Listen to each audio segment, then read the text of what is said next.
1. Gary Dahl turned ordinary rocks into gold with his pet rock phenomenon in 1975. While watching friends complain about their actual pets, Dahl joked that rocks would make perfect, hassle-free companions. Rather than letting the joke die, he packaged ordinary stones in custom cardboard boxes with air holes and a 32-page training manual. Each rock cost him pennies to produce but sold for $3.95. The absurd product struck a cultural nerve during America's novelty-obsessed 70s, becoming a sensation that earned Dahl approximately $15 million. Though the fad lasted barely 6 months, it proved that sometimes the silliest ideas can be the most profitable if they arrive at precisely the right cultural moment. Pet rock remains the textbook example of brilliant marketing trumping actual product utility. 2. Domain name speculator Gary Kreeman registered sex.com for free in 1994, seeing the future value of internet real estate before most understood what the internet even was. His foresight was rewarded when conman Stephen Cohen fraudulently transferred the domain to himself, operating it as a lucrative adult website for 5 years. Kreeman spent years in court battling to reclaim his digital property. When he finally won in 2001, the court made a landmark ruling that domain names were indeed property that could be stolen, a crucial precedent in the Wild West days of the internet. By the time Kreeman sold the domain in 2006 for $13 million, it had generated millions in advertising revenue and established that virtual real estate could be as valuable as physical land. 3. Ty Warner transformed small beanbag animals into a billion-dollar empire through artificial scarcity and collector psychology. After starting with 9 original Beanie Babies in 1993, Warner's masterstroke was creating an atmosphere of urgency and FOMO by retiring certain designs without warning. This manufactured rarity turned ordinary $5 toys into coveted collectibles, with some reselling for thousands. Warner deliberately limited distribution to small specialty shops rather than big-box retailers, making each purchase feel like a treasure hunt. At the peak of Beanie Mania in the late 1990s, the toys generated over $1.4 billion in annual sales, turning Warner into a billionaire. The Beanie Baby phenomenon wasn't just about cute toys. It was a case study in how perceived scarcity can transform ordinary objects into objects of desire. 4. British student Alex Tu created the $1 Million homepage in 2005 as a simple plan to pay for university. The concept was absurdly straightforward. A website with 1 million pixels sold to advertisers for $1 per pixel in 10x10 blocks. Each advertiser received a tiny image linking to their website, creating a chaotic digital billboard. Initially dismissed as laughable, the project gained media attention that created a snowball effect of publicity. What began as a desperate student scheme became an internet phenomenon. Within 5 months, Tu had sold all million pixels, earning $1,037,100. His success spawned hundreds of imitators, none of which matched the original. The $1 Million homepage remains online today, a digital time capsule of mid-2000s internet culture, and proof that sometimes the most direct route to wealth is simply asking for it in a novel way. 5. Naval engineer Richard James accidentally created one of history's most beloved toys when he knocked a tension spring off his desk in 1943. Working on equipment to stabilize ships at sea, James watched in fascination as the spring walked down a stack of books onto the floor. Rather than dismissing this as a curious physics demonstration, James took the spring home to his wife Betty, who named it Slinky after finding the word in the dictionary. The couple borrowed $500 to manufacture the first batch, but sales were initially disappointing until Gimbel's department store allowed James to demonstrate the toy in person during the 1945 Christmas season. The mesmerizing sight of the metal coil walking down an incline sold their entire inventory of 400 units in 90 minutes. Since then, over 300 million Slinkies have been sold worldwide, proving that sometimes the most valuable inventions happen by accident. 6. Finnish game developers. Rovio Entertainment were on the verge of bankruptcy after creating 51 unsuccessful mobile games. As a last-ditch effort in 2009, they designed a simple physics-based game where players launch birds at green pig structures. The concept emerged during the 2009 swine flu pandemic, when pigs were in the news, and the team needed easily animated characters with simple shapes.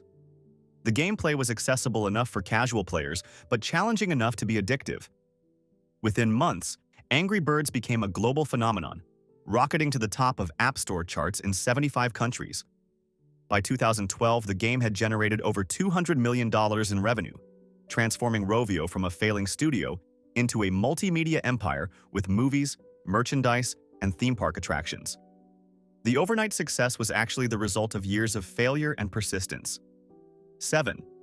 In 1999, three friends on a sailing trip noticed a strange-looking foam clog designed for use on boats.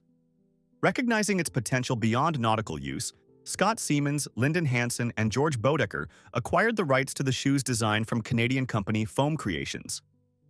They named their new venture Crocs, after the crocodile-like appearance of the shoes. Initially dismissed by fashion critics as ugly and impractical, the colorful foam clogs found favor with hospital workers, chefs, and others who needed comfortable footwear for long shifts on their feet. The functionality trumped aesthetics, and Crocs became a cultural phenomenon despite, or perhaps because of, their polarizing appearance. By 2007, they had sold over 50 million pairs and generated $847 million in revenue, proving that sometimes the most unlikely products become the biggest successes when they solve a real problem. 8. Herman Lay transformed potato chips from a regional snack into a national obsession through innovative packaging. While chips themselves weren't new, Lay revolutionized their distribution by filling bags with nitrogen gas instead of air. This prevented the delicate slices from being crushed during shipping and extended shelf life by preventing oxidation. When competitors were still selling chips in tins or unsealed bags with short shelf lives, Lay's nitrogen-filled bags allowed nationwide distribution. This innovation, combined with aggressive marketing and acquisition of regional chip makers, built an empire that PepsiCo purchased in 1965 for $592 million, equivalent to over $5 billion today. The nitrogen cushion that seems like wasted space to consumers was actually the key innovation that allowed potato chips to become one of America's most profitable snack foods and created a fortune for the Lay family. 9. In 1943, engineer James Wright was working at General Electric's laboratory, attempting to create synthetic rubber for the war effort when he accidentally dropped boric acid into silicone oil. The resulting substance had unusual properties. It bounced when dropped, stretched when pulled slowly, but broke when struck sharply.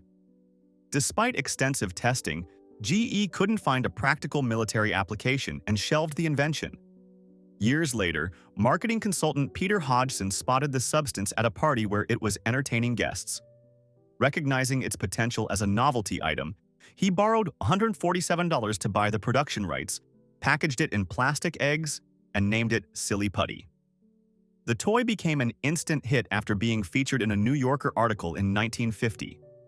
Over 300 million eggs of Silly Putty have been sold since, making millions from what was initially considered a failed experiment.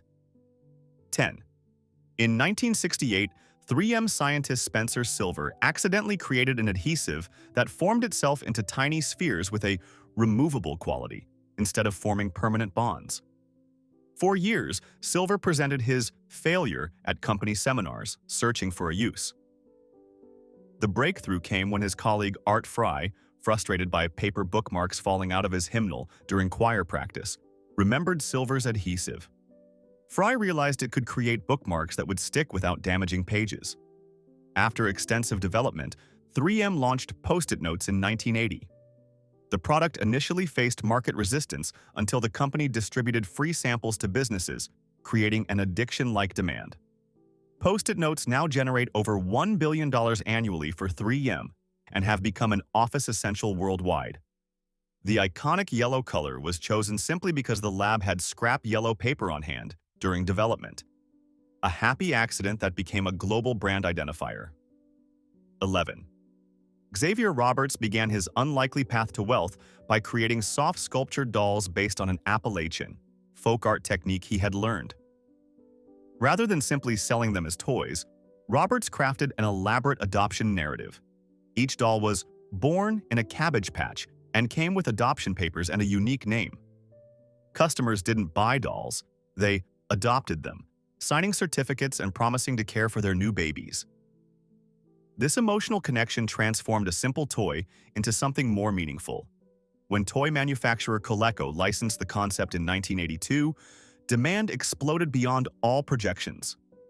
By Christmas 1983, riots broke out in stores as parents desperately sought the must-have toy, with some paying up to $2,000 for dolls that retailed for $30.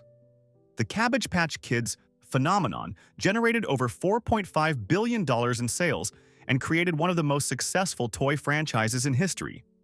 12. Aki Maeda, a marketing executive at Japanese toy company Bandai, conceived the idea for a digital pet that would require ongoing care and attention. Unlike traditional toys that could be ignored, her concept demanded regular interaction. Users would need to feed, clean, and play with their virtual pet, or it would die. Initially met with skepticism by Bandai executives who doubted children would want the responsibility, Tamagotchi launched in 1996 and became an immediate sensation. Within its first 3 years, over 40 million units sold worldwide as children, and many adults, became obsessed with keeping their digital companions alive. Schools around the world eventually banned the toys because students were sneaking them into classrooms to care for their pets during class. The revolutionary concept of emotional investment in a virtual entity generated hundreds of millions in revenue and established the foundation for today's virtual pet gaming industry. 13. Mark Pincus didn't invent social gaming, but his company Zynga perfected the formula for monetizing it at a massive scale. After several unsuccessful ventures, Pincus launched Farmville on Facebook in 2009. The game's genius was its social integration. Players needed friends to advance, creating viral loops that drove exponential growth. While the game was free to play, impatient players could purchase virtual items and advantages with real money. This freemium model generated over $115 billion in revenue from players desperate to grow their digital farms faster than their friends. At its peak, Farmville had nearly 84 million monthly active users, many of whom had never considered themselves gamers. The success demonstrated that casual games integrated with social networks could reach audiences far beyond traditional gaming demographics and create entirely new revenue streams from virtual goods that cost nothing to produce. 14. In the early 1990s, toy inventor Ron Dubrin observed children giggling while tickling each other at a playground. This everyday scene inspired him to create a plush toy that would laugh when squeezed. After several unsuccessful iterations, his concept found its perfect vessel when combined with Sesame Street's Elmo character in 1996. Tyco Toys, later acquired by Mattel, produced Tickle Me Elmo, which became the unexpected must-have toy of the Christmas season after a fateful appearance on The Rosie O'Donnell Show. Stores sold out within minutes, leading to shopping mall stampedes, with some parents paying up to $7,000 for the $28.99 toy. The unexpected demand generated over $350 million in sales and established Elmo as Sesame Street's most marketable character. Dubrin's simple observation about children's play behavior had created a toy phenomenon that would influence holiday shopping patterns for decades to come. 15. In 1977, advertising executive Joe Padot spotted a Mexican novelty item, a clay figurine that grew grass-like sprouts, during a business trip. Recognizing its potential, he secured exclusive North American distribution rights and renamed it Chia Pet. Rather than using traditional retail channels, Padot focused on direct TV marketing with low-budget commercials featuring the catchy jingle Chia. The deliberately campy ads initially aired during late-night and early-morning time slots when advertising rates were cheapest. This strategy turned what could have been a forgettable novelty into an iconic cultural reference point. For many Americans, the holiday season officially begins when Chia Pet commercials start appearing on television. The terracotta figurines cost very little to produce but sold for substantial markups, generating millions in revenue annually for over 4 decades, and proving that sometimes the most enduring business models are based on simple products with memorable marketing. 16. Hungarian architecture professor Erno Rubik created his magic cube in 1974 as a teaching tool to help students understand three-dimensional geometry. The prototype was made from wood blocks, rubber bands, and paper clips in his mother's apartment.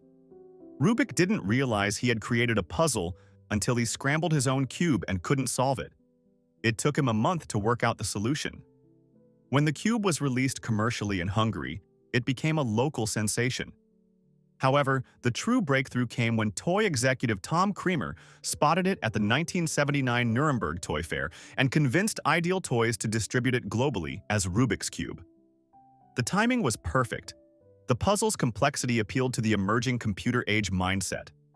Over 450 million Rubik's Cubes have been sold worldwide, making it the best-selling puzzle toy in history and transforming a humble professor into a multi-millionaire through licensing royalties. 17. Scott Stillinger was watching his young children struggle to catch balls when he had a simple insight. They needed something easier to grasp. In 1986, he wrapped rubber bands around a soft core, creating a ball with hundreds of soft rubber filaments that was nearly impossible to drop. He called it the koosh ball after the sound it made when caught. Stillinger and his brother-in-law formed Odds-On Products to manufacture the toy, initially selling them at local fairs. The product's uniquely tactile appeal made it an instant hit with children, parents, and even office workers who found it stress-relieving. Within 3 years, annual sales exceeded $30 million, leading to Hasbro acquiring the company for a substantial sum in 1994. The koosh ball demonstrated how solving a simple, everyday problem, in this case, helping children develop motor skills, could create a product category that hadn't previously existed and generate millions in the process. 18. Electronics engineer Dave Hampton was working on interactive speech technology when he partnered with toy inventor Caleb Chung to create a furry robotic pet in 1998. Combining sophisticated programming with deliberately cute alien-like design, they produced Furby, a creature that appeared to learn English over time, though it was actually pre-programmed to gradually replace its made-up Furbish language with English phrases. When Tiger Electronics released Furby for the holiday season, it triggered a consumer frenzy reminiscent of the Cabbage Patch craze.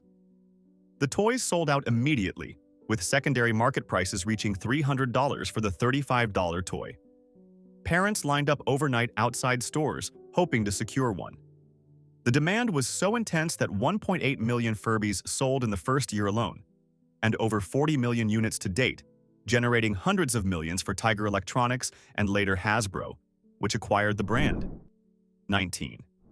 In 1946, Albert Carter and Abe Bookman created a liquid-filled fortune-telling novelty inspired by a spirit-writing device used by Carter's clairvoyant mother. They called it the Psychoseer, later renamed the Magic 8-Ball. The concept was simple: a 20-sided die floating in dark blue alcohol with answers like yes, no, ask again later, and outlook not so good, visible through a window. Despite its simplicity, the toy tapped into the human desire for guidance and a touch of mysticism in everyday decision-making. Bookman's company, Alab Crafts, manufactured the toy until Mattel acquired it in the 1970s. The Magic 8-Ball has remained in continuous production for over 75 years, selling approximately 1 million units annually. The device has become so culturally significant that it was inducted into the National Toy Hall of Fame in 2018, having made millions for its creators from what was essentially a floating die in colored alcohol. 20. Danish woodcarver. Thomas Dam was too poor to buy his daughter a Christmas present in 1959.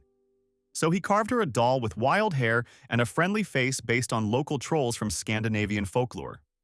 Neighbors were charmed by the doll and requested their own, leading Dam to begin small-scale production. When an American businessman saw the dolls on a trip to Denmark, he recognized their potential and began importing them to the United States, where they became a surprise hit. Unfortunately for Dam, U.S. copyright laws at that time didn't protect foreign works, allowing American companies to create knockoffs without paying royalties. Dam eventually secured proper international protection for his design and established Dam Things as a global company. Despite periods of waning popularity, troll dolls have repeatedly resurfaced as cultural phenomena, most recently through DreamWorks animated films, generating billions in revenue from a father's simple act of love for his daughter. 21. Eduard Haas III, an Austrian confectioner, created Pez candies in 1927 as an adult alternative to smoking. The name came from Pfefferminz, German for peppermint, and the original dispensers resembled cigarette lighters. When the candy entered the American market in the 1950s, the company made a crucial pivot, redesigning dispensers with cartoon character heads and targeting children instead of adults. This transformation from smoking cessation aid to collectible toy created dual revenue streams: the candy itself and the dispensers that fans collected. While the mints cost fractions of a penny to produce, collectors have paid thousands for rare dispensers. Since its inception, over 3 billion Pez dispensers have been sold worldwide. What began as a simple breath mint became a cultural phenomenon that transcended its original purpose, appearing in movies and museums while generating millions in sales and secondary market transactions for what is essentially compressed sugar in a plastic toy. 22. Main Street toy designer Stuart Anders was working with metal springs when he discovered that slap bracelets could be made by using the natural tension of metal to transform a straight strip into a coiled bracelet when slapped against a wrist. The tactile satisfaction of the slapping action combined with the transformative nature of the product made it irresistible to children. Anders sold his design to Main Street Toy Company, which released Slap Wrap in 1990. The product was an immediate sensation, selling over 8 million units in just the first year. However, the success was short-lived. Reports of children being cut by exposed metal on worn or damaged bracelets led to school bans across the country. While safety concerns ultimately limited its longevity, the slap bracelet demonstrated how a simple mechanical principle could create a must-have accessory that generated millions before regulatory issues caught up with the fad. 23. Catherine Hedinger invented the fidget spinner in 1993 after playing with her daughter using items that could spin on their fingers. Hedinger patented her design, but couldn't secure a manufacturing deal with major toy companies like Hasbro, who tested the product but decided not to produce it. Unable to afford the $400 renewal fee, she let the patent expire in 2005. 12 years later, in 2017, nearly identical devices suddenly became the must-have item in schools across America, with manufacturers claiming they helped children with attention disorders focus. The craze generated over $500 million in sales, none of which went to Hedinger. Ironically, most schools ended up banning the toys as distractions. The fidget spinner saga illustrates the cruel timing of innovation. Hedinger had the right idea but in the wrong decade, missing out on the fortune that came from a product she had envisioned decades before it found its cultural moment. 24. In 1963, British accountant Edward Craven Walker visited a pub where he noticed an odd egg timer made from a cocktail shaker, liquid-filled blob that rose and fell. Fascinated, Walker spent years perfecting the formula of water, wax, and chemicals to create his astro lamp. The psychedelic motion of colorful wax blobs floating in clear liquid perfectly aligned with the emerging counterculture aesthetic of the mid-1960s. Initially marketed as sophisticated mood lighting for adults, lava lamps became synonymous with hippie culture and dorm room decor. Walker's company, renamed Mathmos, has sold over 200 million lamps since 1965. The product's enduring appeal lies in its mesmerizing, unpredictable movements that create a meditative focus point. A rare example of a novelty item that transcended its era to become a permanent fixture in pop culture while generating consistent sales for decades. 25. In 1957, mail-order entrepreneur Harold von Braunhut was seeking a product he could sell through comic book advertisements when he discovered that brine shrimp eggs could remain dormant for years before hatching when placed in water. Rather than marketing them as simple aquarium food, von Braunhut created an elaborate fantasy around amazing live sea monkeys. His ads depicted a happy underwater family with humanoid features and promised a bowl full of happiness. The reality, tiny, barely visible crustaceans, disappointed many children, but the low production cost and high markup made each sale highly profitable. Sea monkeys became a cultural touchstone, with over 420 million packets sold through comic book ads. Von Braunhut's genius wasn't in the product itself, but in understanding that selling the dream was more important than delivering reality, a marketing principle that made him millions from what was essentially fish food. 26. In 1985, Pulitzer Prize-winning cartoonist Art Spiegelman was working at the Topps Trading Card Company when he proposed a parody of the wholesome Cabbage Patch Kids dolls that were dominating toy sales. The result was Garbage Pail Kids trading cards, grotesque caricatures with names like Atom Bomb and Blasted Billy. Each card featured a character suffering some disgusting fate or engaging in repulsive behavior. The cards immediately struck a chord with children drawn to their subversive humor and gross-out imagery, while simultaneously horrifying parents and school administrators who quickly banned them. This adult disapproval only increased their appeal to children. Within 2 years, over 800 million cards were sold, generating substantial profits for Topps. The card's success demonstrated that childhood rebellion against adult sensibilities could be monetized, creating a template for future products that deliberately courted controversy to drive sales among young consumers seeking to define themselves against authority. 27. In 1972, John Stahlberger was recovering from knee surgery when his physical therapist friend Mike Marshall showed him a coordination game they could play while Stahlberger rehabilitated. The pair sewed leather panels together to create a small round footbag they called hacky sack. What began as physical therapy became an obsession as they refined rules for keeping the bag aloft, using only feet, knees, and other body parts, excluding hands. After Marshall's unexpected death from a heart attack in 1975, Stahlberger continued developing the game in his friend's honor. In 1983, he sold the hacky sack brand to Wham-O, which marketed it nationwide as both a toy and competitive sport. The footbag found its cultural niche on college campuses, where its casual, inclusive nature perfectly matched the laid-back ethos of student life. Millions of units have been sold, creating an entire footbag sport industry from what began as a simple rehabilitation exercise between friends. 28. In 1975, Josh Reynolds combined liquid crystal technology with jewelry design to create mood rings, bands containing thermotropic crystals that changed color based on body temperature. Reynolds marketed the pseudoscientific idea that the colors revealed the wearer's emotional state: blue for calm, black for anxious, amber for nervous, and so on. The rings perfectly captured the self-obsessed spirit of the 1970s, becoming an overnight sensation when celebrities like Barbra Streisand and Muhammad Ali were photographed wearing them. Within months, Reynolds was selling 10,000 rings daily at $45 each for high-end models. Despite having no scientific validity as emotion detectors, mood rings generated over $20 million in sales during their 2-year peak. Cheaper knockoffs flooded the market, diluting the fad, but not before Reynolds had made a fortune by convincing consumers that a simple temperature-reactive jewel could somehow reveal their inner emotional landscape. 29.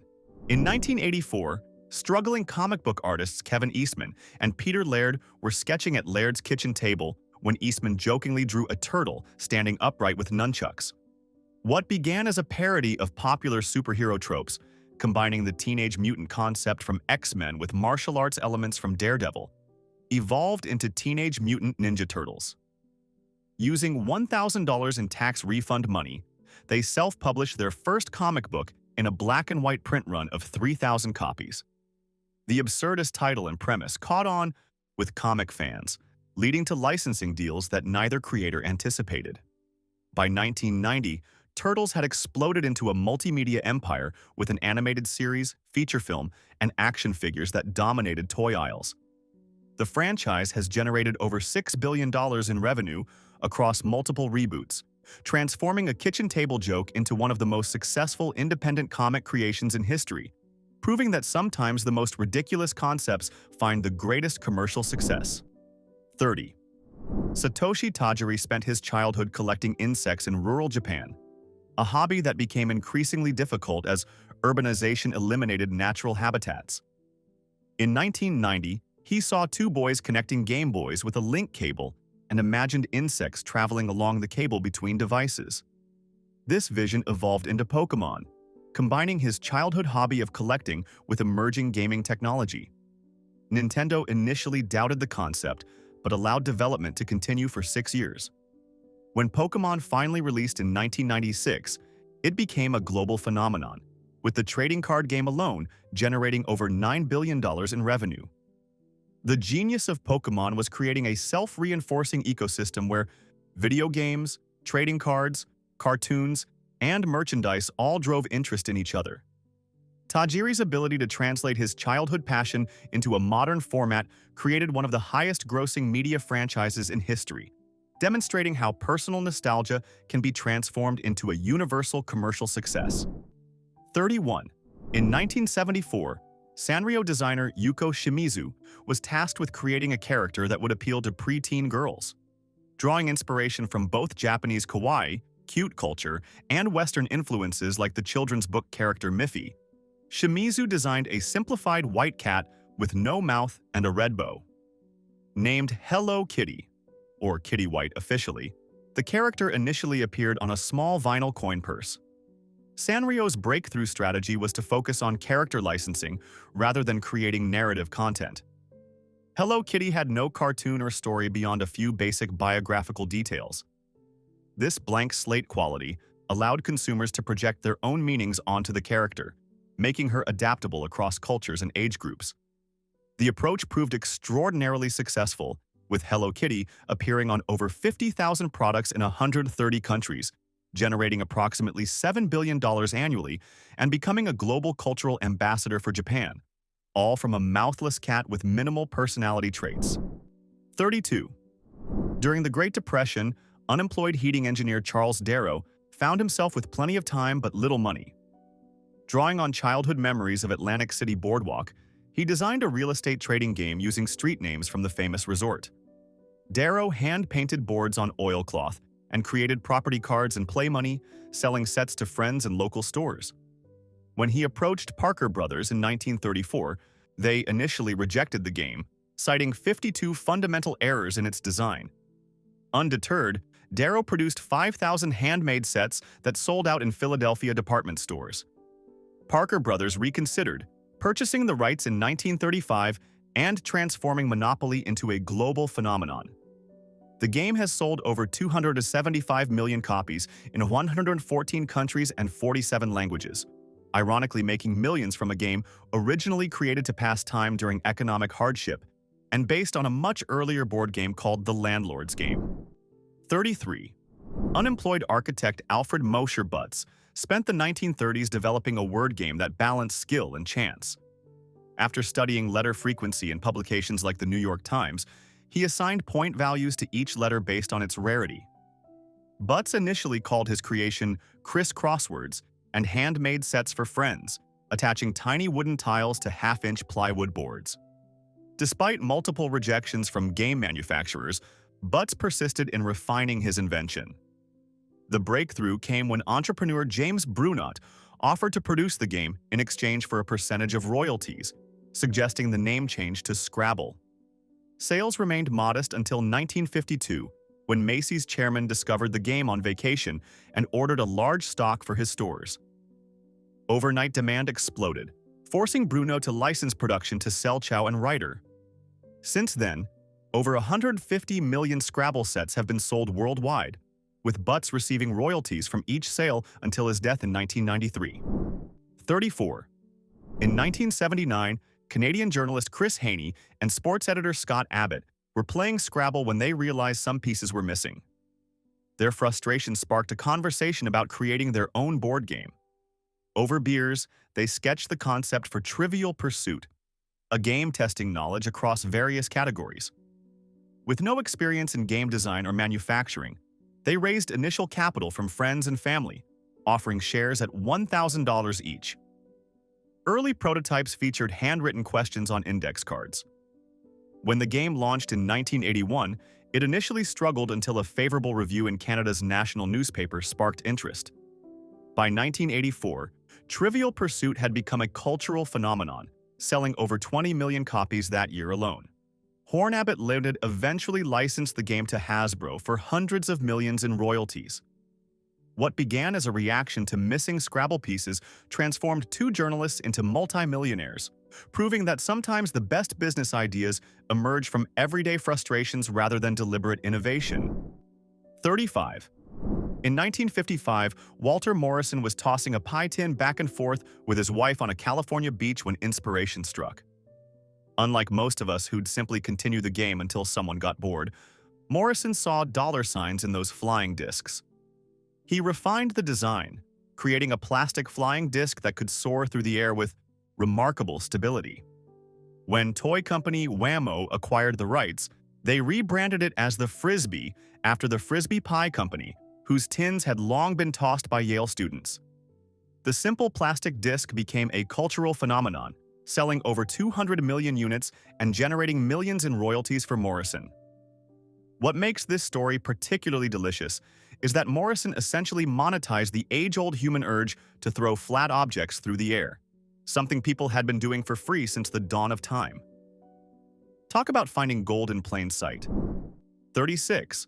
Arthur Mellon and Richard Knurr, founders of Wham-O, were always on the lookout for the next big thing. In 1958, they heard about Australian children using bamboo hoops for exercise and immediately saw potential. Within months, they had created a plastic version they called the hula hoop, a simple ring that users would swing around their waist through hip gyrations. It was simple. Maybe too simple? The toy industry laughed it off as ridiculous. But Mellon and Knurr had the last laugh when they sold a mind-boggling 25 million hoops in just 4 months, generating millions in revenue. Their success story proves that sometimes the most profitable inventions aren't technological marvels or complex machines. They're just plastic circles that tap into our primal desire to wiggle around like fools while having a surprisingly good time doing it. 37. Everyone thinks they know what NASA engineers do all day. Design rockets, plan space missions, solve complex mathematical equations. For Lonnie Johnson, that wasn't enough. While tinkering with a new refrigeration system in his bathroom in 1982, he connected a nozzle to his sink and accidentally shot a powerful stream of water across the room. Most people would have just cleaned up the mess. Johnson, however, immediately thought, "Kids would love this." The Super Soaker was born, a pressurized water gun that could shoot further and more accurately than anything before it. When toy manufacturer Laramie licensed the design, it became the top-selling water gun in history, generating over $1 billion in sales. Johnson's royalties made him a wealthy man, proving that sometimes the path from rocket science to riches is surprisingly wet. 38. In 1969, Rain Geyer approached the Milton Bradley Company with a new game idea involving colored polka dots on a mat. The executives weren't impressed with the game, but they were fascinated by the soft, squishy foam balls Geyer had created as playing pieces. In a moment of accidental genius, someone threw one of the balls across the room, and everyone realized you could play catch indoors without breaking anything. Parker Brothers acquired the rights to what they called Nerf, named after foam padding used in off-road racing. And the first product, a simple 4-inch foam ball, flew off shelves. The indoor safe ball evolved into an entire ecosystem of foam sports equipment, creating a billion-dollar brand now owned by Hasbro. Geyer's fortune came not from his original game idea, but from the squishy material he created to complement it. A reminder that sometimes your side project outshines your main act. 39. You're at the beach, building a sandcastle. The tide comes in, and your creation dissolves into mush. Disappointing, right? Rain Geyer, yes, the same guy who invented Nerf, thought so too. In the 1980s, he discovered a hydrophobic coating technology that could be applied to sand, making it completely water-resistant. The result was magic sand, colorful grains that could be submerged in water and come out perfectly dry. When Wham-O, those folks again, acquired the rights, they marketed it as an educational toy that demonstrated scientific principles. Parents bought millions of containers, believing they were supporting their children's STEM education. In reality, kids were mostly just enjoying the weird sensation of playing with sand that defied the laws of nature as they understood them. Geyer had essentially found a way to monetize the simple joy of, wait, that's not supposed to happen. 40. He filed the lawsuit before breakfast. claiming that his action figure wasn't just a toy, it was a revolution. In 1976, James Kuhn designed a gel-filled action figure that could stretch to 4 times its original length without breaking. Named Stretch Armstrong, the toy became an instant hit when Kenner Products brought it to market. Kids were fascinated by the seemingly magical properties of this rubber wrestler filled with corn syrup.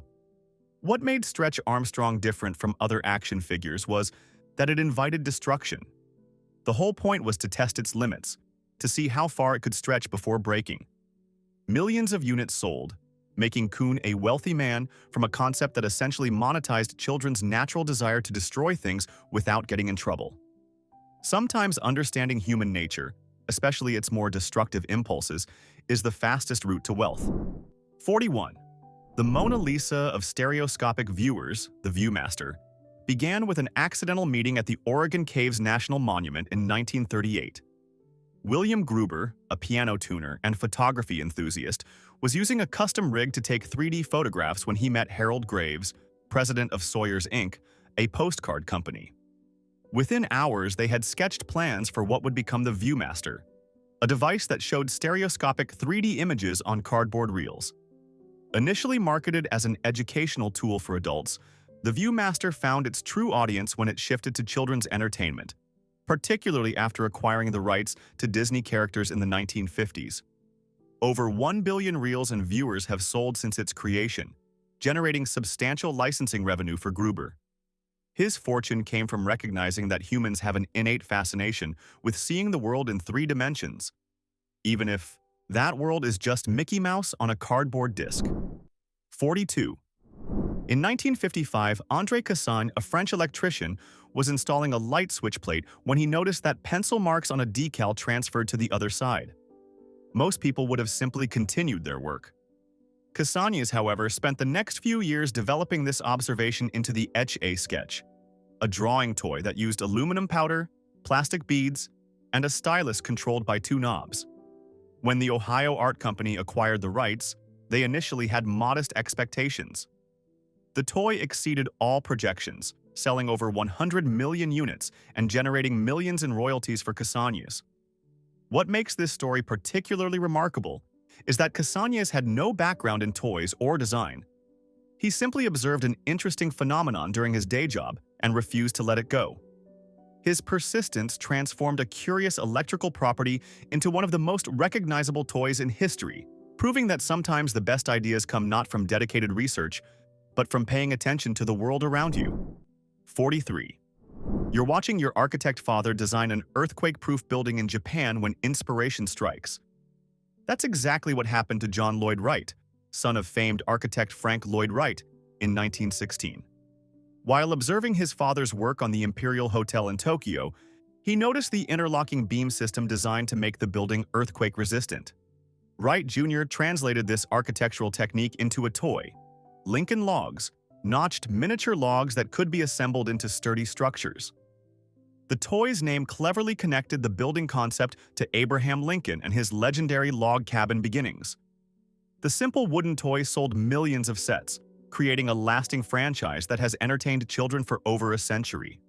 Wright's fortune came from making complex architectural principles accessible to children, proving that sometimes the best ideas are just simplified versions of adult concepts repackaged for younger audiences. 44.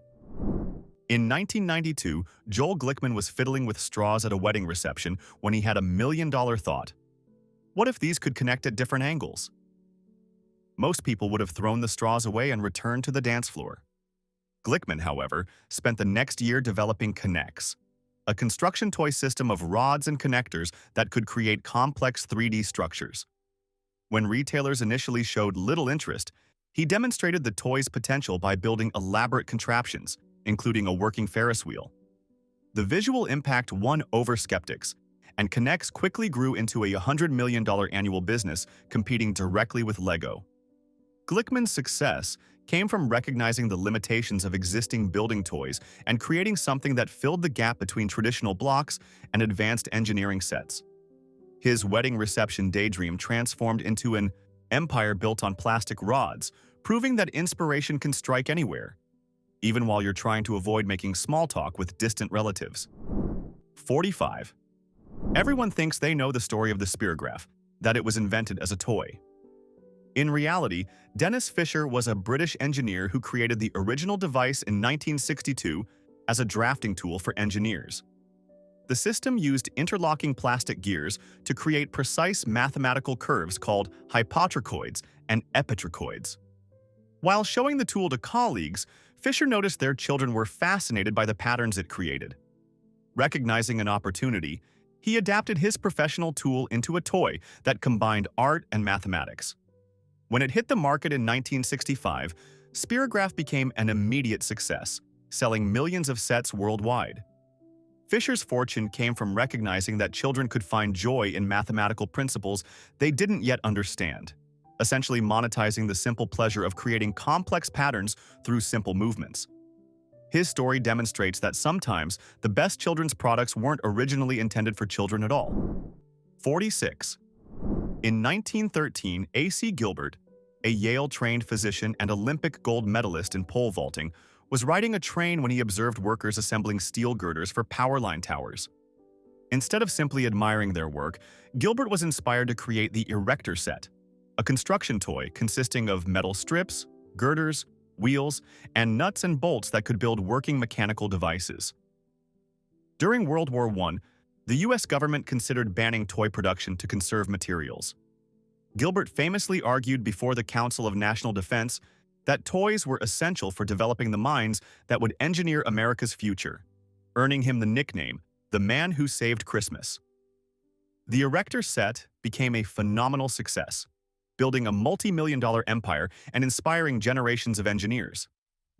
Gilbert's wealth came from recognizing that children's natural desire to build and understand mechanics could be channeled into an educational toy that parents would gladly pay for, essentially monetizing learning disguised as play. 47. The year was 1913, and Chicago tombstone salesman Charles Pajot was watching children play with pencils, sticks, and empty spools of thread. While most adults would see only makeshift toys, Pajot saw opportunity. He designed Tinker Toys, a construction set featuring wooden spools with holes drilled at various angles and thin wooden sticks that could connect them. When department stores initially rejected his creation, Pajot hired little people to play with the toys in a store window during Christmas season. The theatrical demonstration worked. Tinker Toys became an overnight sensation, selling millions of sets and creating the foundation for construction toy education. Pajot's fortune came from formalizing and monetizing what children were already doing naturally with household objects. His genius wasn't inventing a new way to play, but recognizing the commercial potential in existing play patterns, a strategy that transformed a tombstone salesman into a toy industry pioneer. 48. In 1949, Ole Kirk Christiansen, a Danish carpenter who had founded a wooden toy company, began experimenting with plastic injection molding. His son, Godfred, suggested they create a system of interlocking plastic bricks. The initial design had limited clutch power, the ability of bricks to stick together, until 1958, when they perfected the stud-and-tube coupling system still used today. This seemingly minor engineering improvement transformed Lego from just another building toy into a precision system with near-infinite creative possibilities. The company has since grown into a global empire worth over $7 billion annually. The Christensen family's wealth came from recognizing that the true value of a construction toy lies not in any single model, but in creating a system with consistent, reliable connections that can build virtually anything imaginable. Their success proves that sometimes the most profitable innovation isn't creating something entirely new, but perfecting the connections between existing elements. 49. In 1968, Mattel co-founder Elliot Handler watched his daughter play with Matchbox cars and had a revolutionary thought. What if toy cars were designed for speed instead of accuracy? While Matchbox focused on creating detailed miniature replicas of real vehicles, Handler created Hot Wheels, die-cast cars with low-friction wheels designed specifically to race on plastic tracks. The first release included 16 models featuring bright custom paint jobs and speedy wheel designs unlike anything in the real automotive world. When retailers expressed doubt, Handler built elaborate demonstration tracks in toy stores to show the cars in action.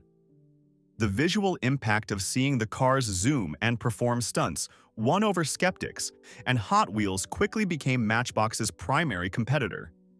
The brand has sold over 6 billion cars to date, generating billions in revenue. Handler's fortune came from understanding that children care more about what a toy can do than what it looks like, a principle that transformed the die-cast vehicle market forever. 50. You order a toy car, and it's basically just a small version of a real car. That was the state of the die-cast vehicle market until 1953, when Leslie Smith and Rodney Smith, no relation, created Matchbox cars through their company Lesney Products. The name came from their initial packaging, tiny vehicles sold in boxes resembling matchboxes. While previous miniature cars were expensive collector's items, Matchbox made detailed die-cast vehicles affordable for children.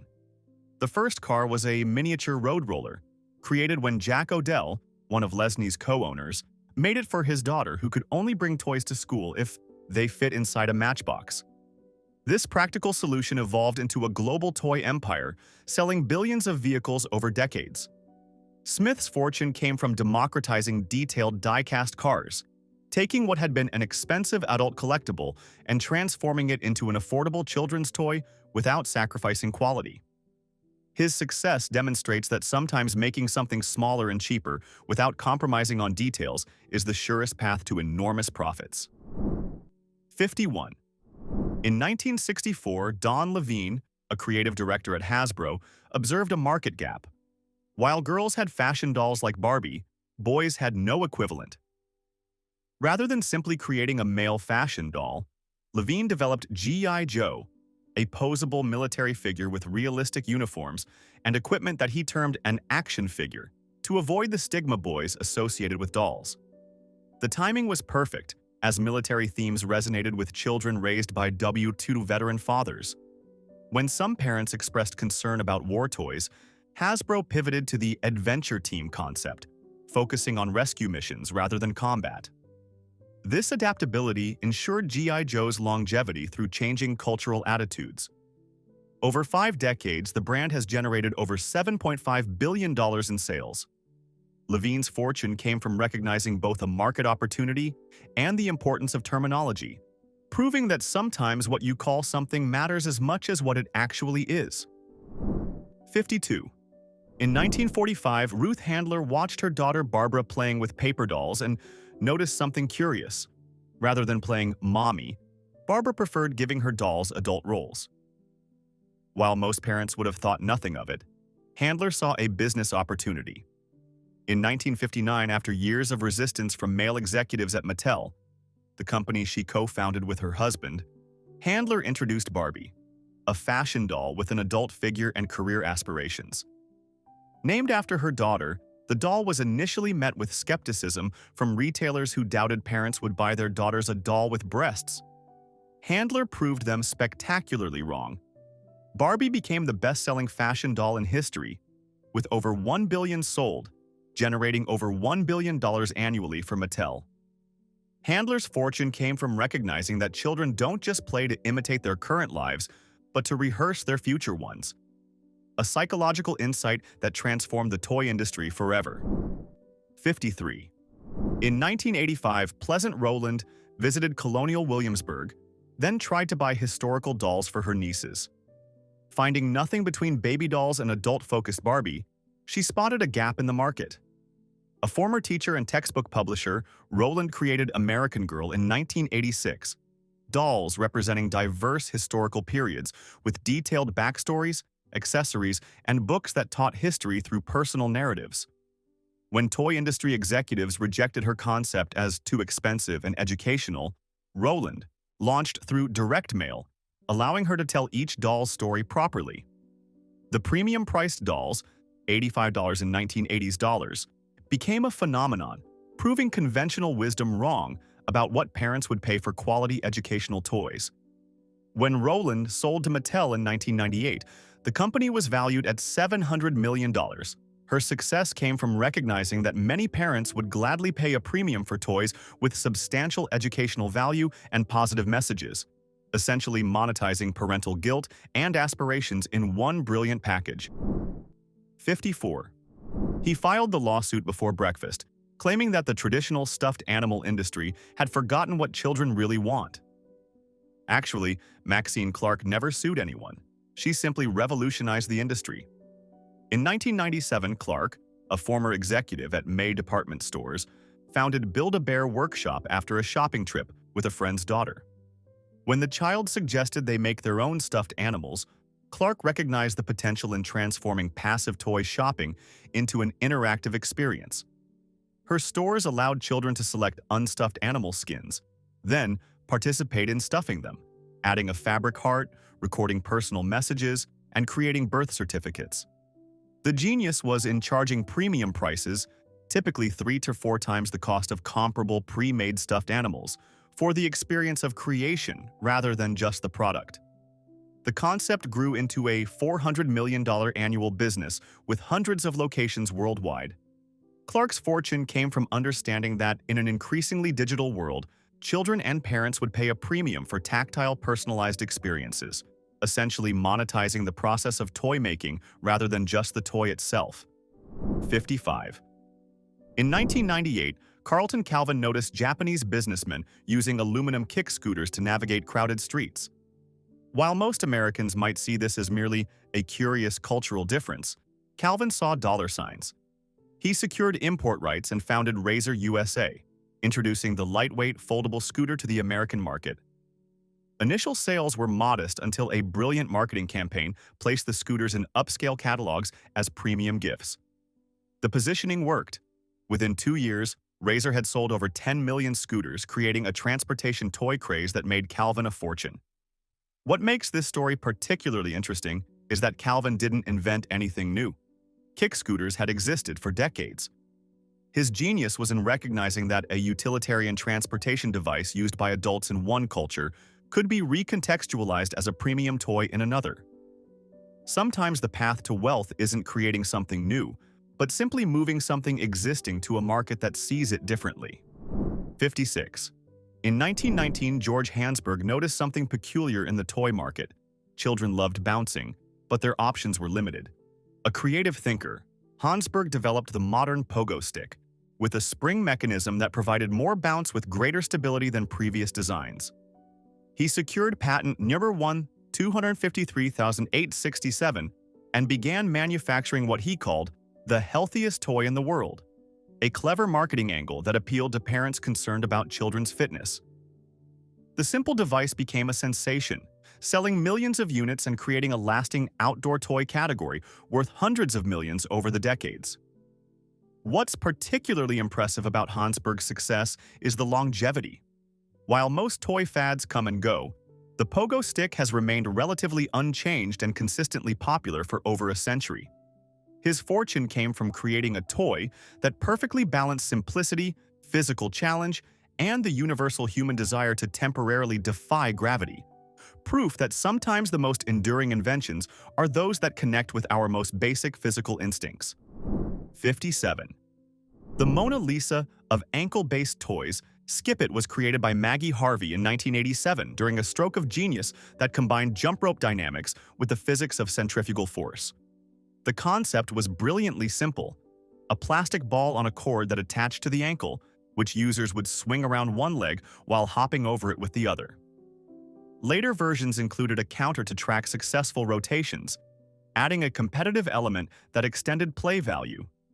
When Tiger Electronics acquired the rights, they marketed it as both fun and exercise, a combination that appealed to children and parents alike. Skip It sold over 10 million units and generated substantial royalties for Harvey. What's remarkable is that she essentially created a new category of play that didn't previously exist, neither jump rope nor hula hoop, but something entirely different. Her success demonstrates that sometimes the most profitable inventions aren't technological breakthroughs, but novel combinations of existing physical movements packaged in colorful plastic. 58. Everyone thinks they know how the space race influenced American culture. Rockets, astronaut ice cream, Tang. But in 1955, toy maker Donald Robinson tapped into space-age enthusiasm with moon shoes, mini trampolines that strapped to children's feet to simulate lunar gravity. The original design used metal frames with canvas straps and rubber springs, promising parents their children could walk on air and experience anti-gravity fun. The shoes sold millions of pairs and inspired modern jumping stilts and bounce shoe categories worth hundreds of millions.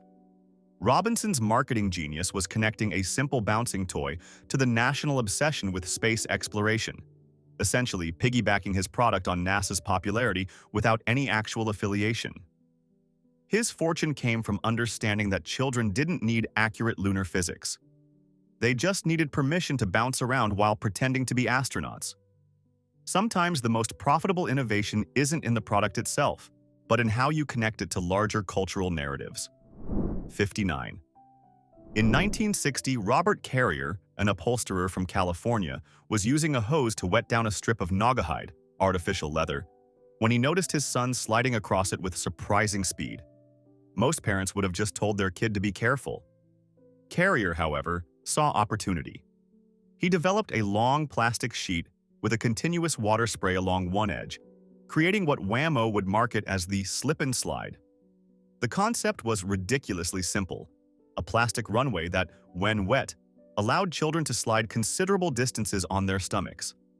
Despite, or perhaps because of, its simplicity, the toy sold millions of units and created a $100+ million water toy category.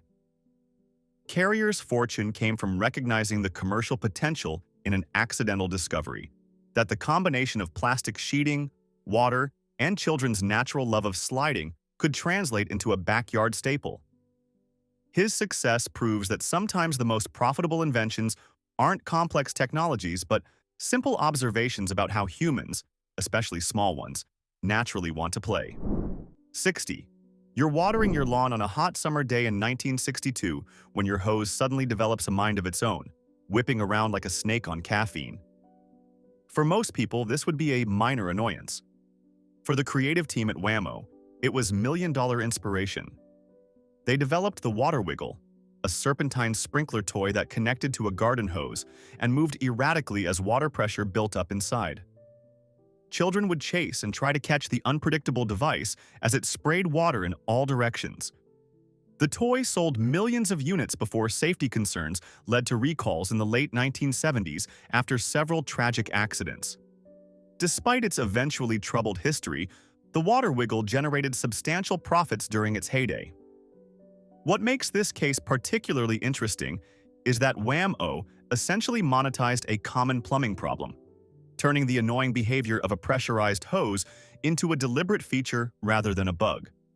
Sometimes the path to profit lies not in solving problems, but in reframing them as entertainment. 61. In 1972, Leonard Fish and Robert Cox were working on a new kind of aerosol spray for cleaning keyboards when they accidentally created something unusual: a stream of plastic that hardened into stringy filaments. Instead of discarding the failed experiment, they recognized its potential as a novelty item. After refining the formula and adding bright colors, they patented Crazy String, later renamed Silly String, when Wham-O acquired the rights. The pressurized plastic string became a sensation at parties and events, selling millions of cans annually and creating a novelty toy category worth hundreds of millions over the decades. Fish's fortune came from embracing serendipity, recognizing that his failed industrial cleaner had greater value as a way to annoy parents and create temporary messes at celebrations. His success demonstrates that sometimes the most profitable path isn't doggedly pursuing your original goal, but remaining flexible enough to recognize when your mistake might actually be more valuable than your intended creation. 62. In 1992, as Nickelodeon's influence on children's culture was peaking, Mattel recognized an opportunity to leverage the network's slime-obsessed aesthetic. They created Gawk, a viscous, stretchy compound that came in neon colors and made satisfyingly disgusting noises when squeezed or pulled. The product was essentially a branded version of the slime that regularly doused contestants on Nickelodeon game shows like Double Dare. When introduced at toy fairs, buyers were initially skeptical that parents would pay for what amounted to colorful goo. They were wrong. Gawk sold millions of containers, tapping into children's fascination with substances that existed in the liminal space between solid and liquid. What makes Mattel's success particularly interesting is that they essentially monetized the tactile pleasure of handling something slightly gross but harmless, creating a product category that continues to thrive decades later with various slimes, putties, and compounds. Sometimes the most profitable products aren't those that solve problems, but those that deliver novel sensory experiences, even, or especially, if those experiences mildly disgust parents. 63. You order a modeling compound, and it's just colored clay. That was the state of the sculpting toy market until 1994, when Nickelodeon, riding high on the success of GAC, developed Floam, a revolutionary modeling compound filled with tiny polystyrene beads. Unlike traditional clay that dried hard or Play-Doh that dried crumbly, Floam maintained its consistency while creating a unique beaded texture. The product was marketed through infomercials demonstrating how it could cover objects to create textured surfaces, something neither clay nor other compounds could do. Floam sold millions of containers and created an entirely new category of sculptural play materials. What makes this case particularly interesting is that Nickelodeon essentially treated a toy like a television show, using the same development and marketing approach they would for content. Their success demonstrated that the line between entertainment and toys was blurring, and brands that understood both realms had a significant advantage in capturing children's attention and their parents' wallets. 64. In his 1949 book, Bartholomew and the Oobleck, Dr. Seuss described a sticky green substance that fell from the sky and caused chaos in the kingdom of Did. 4 decades later, companies recognized the commercial potential in creating a real version of this fictional substance. Based on the scientific principle of non-Newtonian fluids, which behave as both liquids and solids depending on pressure, they created Oobleck toys, typically made from cornstarch and water with added colors. The substance flows like a liquid when poured, but resists like a solid when struck or pressed. Educational toy companies in the 1990s sold millions of containers of the liquid-solid substance by emphasizing its scientific properties, essentially using Dr. Seuss's imagination as a marketing hook for basic chemistry. What makes this case particularly interesting is that it represents a rare instance where literary inspiration directly translated into a commercially successful science toy, proving that sometimes the most profitable educational products are those that blur the line between imagination and scientific principles. 65. In 1993, Dave Chappelle, a Minneapolis songwriter suffering from writer's block, cut up words from newspapers and arranged them on his refrigerator to help inspire lyrics. Friends visiting his apartment found themselves rearranging the words into poems and messages of their own. Recognizing the entertainment value, Chappelle created magnetic poetry, sets of word-bearing magnets that could be arranged on refrigerators and other metal surfaces. Initially selling his kits at craft fairs and independent bookstores, he eventually expanded to major retailers. Over 3 million sets later, Chappelle had created an entirely new category of interactive wordplay. What makes his success particularly remarkable is that he essentially monetized an activity people were already doing for free, playing with words, by providing a more convenient format and structure. His fortune came from recognizing that the creative process itself could be packaged and sold, tapping into both people's desire for casual creative expression and the universal human urge to leave messages for others to find. 66. In 1953, Leonard Stern was working as a comedy writer when he asked his friend Roger Price for an adjective to complete a description he was writing. The random word Price provided created such a humorous result that the two developed the concept into Mad Libs, a fill-in-the-blank word game where players provide specific parts of speech, noun, verb, adjective, etc., without knowing the context, resulting in often hilarious stories when the words are inserted. Initially, major publishers rejected the concept, forcing Stern and Price to self-publish.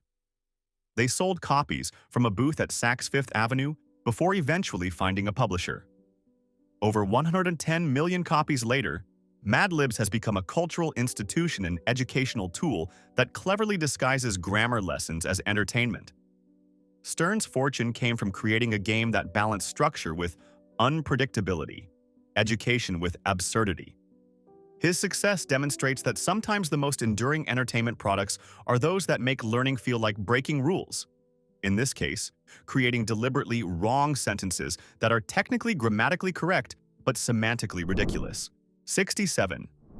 In 1971, Merle Robbins, an Ohio barber, found himself in yet another argument about the rules of his favorite card game.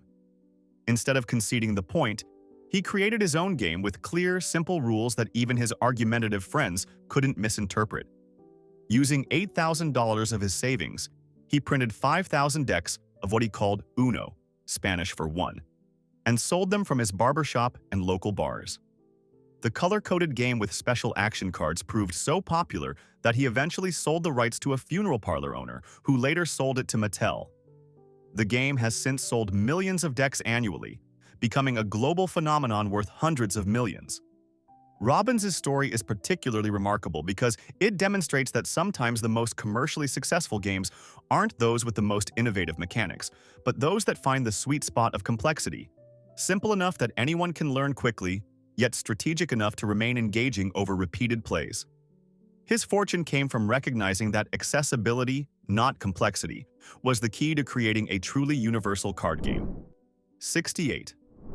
In 1983, Leslie Scott, an Oxford-educated economist born in East Africa, introduced the world to a game she'd been playing with her family since the 1970s. She called it Jenga, from the Swahili word meaning to build. The concept was elegantly simple: a tower of wooden blocks stacked in alternating patterns, with players removing blocks one by one until the structure collapsed. Toy companies initially rejected it as too basic, failing to see its appeal. Scott persisted, manufacturing the first sets herself and demonstrating the game at trade shows. Hasbro eventually recognized its potential and acquired the rights. Jenga has since sold millions of sets worldwide, generating substantial licensing revenue. What makes Scott's success particularly insightful is that she created a game that taps into universal human experiences: the thrill of risk, the tension of potential collapse, and the satisfaction of careful precision. In an industry obsessed with complexity, she proved that simplicity, when perfectly executed, can be profoundly captivating. 69. Everyone thinks they know the origin of Connect 4, that it was created by some faceless corporate game designer. The truth is more interesting. In 1974, Howard Wexler, a toy inventor with a background in psychology, wanted to create a strategy game simple enough for children but engaging enough for adults. His solution was a vertical board where players drop colored discs, trying to connect 4 in a row. When he pitched it to Milton Bradley, executives were initially skeptical. Was it too simple? Wexler convinced them by demonstrating how the vertical orientation created a new dimension of strategy compared to traditional horizontal board games. His persistence paid off. Connect 4 became one of the best-selling strategy games in history, with millions of sets sold worldwide. The game's enduring appeal lies in what psychologists call perfect information, a game where nothing is hidden, yet complexity emerges naturally from simple rules. Wexler's creation demonstrates that sometimes the most profitable innovation isn't adding complexity but finding the perfect balance of accessibility and depth. 70. You grab tweezers, preparing for surgery while sweat beads on your forehead. One wrong move and buzz. This anxiety-inducing experience comes courtesy of John Spinello, who in 1962 created what would become Operation while studying industrial design at the University of Illinois. His original prototype used a metal wand to navigate through a maze without touching the sides. When Milton Bradley acquired the rights for just $500, they transformed it into the now famous surgical game where players remove plastic body parts from a patient with shaky hands. The addition of the buzzer and red nose light created the perfect tension release cycle that made the game irresistible. Operation has sold millions of copies, generating substantial revenue for decades. Though sadly, little of it went to Spinello himself. The game's enduring appeal demonstrates an important truth about successful entertainment. Sometimes the most engaging experiences aren't those that make us feel good, but those that let us experience anxiety in controlled, playful doses. 71. In 1978, Fred Kroll had a simple insight about children's games. Kids love chaos, noise, and competition. He designed Hungry Hungry Hippos for Milton Bradley, featuring 4 plastic hippos frantically chomping at marbles in a frenzied race to collect the most. The game's genius was in its perfect balance of skill and luck, with enough randomness that younger players could occasionally beat adults, but enough control that practice improved performance. Parents initially resisted the noisy contraption, but children's enthusiasm was overwhelming. Millions of sets sold, and the hippos became cultural icons, appearing in Toy Story and being parodied on Saturday Night Live. What makes Kroll's success particularly interesting is that he created a game that's fundamentally about greed, gobbling up as many marbles as possible, yet packaged it in such a delightful way that it became a beloved family activity. His hippos demonstrate that sometimes the most profitable children's products aren't those that teach virtue, but those that channel less noble impulses into harmless play. 72. In 1966, Charles Foley and Neil Rabbins were toy developers looking for a new physical game. Their brilliant, or perhaps diabolical idea was Twister, a game that used human bodies as the playing pieces on a vinyl mat with colored dots. Players would place hands and feet on different colored circles, resulting in increasingly precarious human pretzels. Toy retailers initially rejected it as too risque. Bodies tangled together? Scandalous. The game might have disappeared entirely if not for a stroke of promotional genius, getting Johnny Carson to play it with actress Eva Gabor on The Tonight Show. The sensational demonstration made Twister an overnight sensation, selling millions of sets. Foley's fortune came from recognizing something fundamental about human social dynamics. People enjoy an excuse for sanctioned physical contact in a society with strict personal space boundaries. The game's seemingly innocent premise, put your left foot on blue, created a perfect formula for physical comedy and memorable social interactions, proving that sometimes the most valuable gaming real estate isn't on a board, but on the awkward space between people. 73. In 1977, Ralph Baer, already famous for inventing the home video game console, was looking for a way to bring electronic gaming to a wider audience. Working with Howard Morrison, he developed Simon, a saucer-shaped device with 4 colored panels that lit up in sequences players had to memorize and repeat.